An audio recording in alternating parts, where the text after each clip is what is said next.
السلام عليكم ورحمة الله وبركاته. أسعد الله مساءكم بكل خير.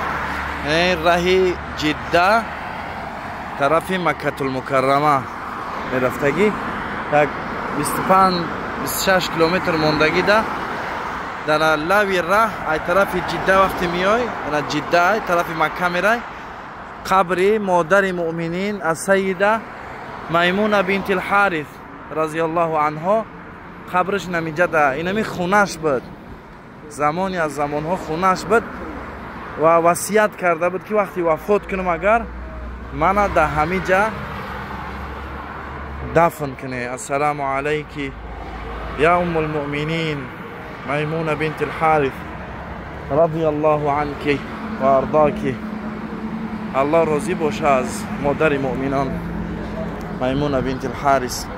که وقتی که ای جده میایه طرف مکه فراموش نکنه این همی جده بیایه سلام بته مادر مؤمنینه و گذر کنه بره راست طرف مکة المکرمه. بارک الله فیکم. السلام علیکم و رحمت الله تعالی و برکاته.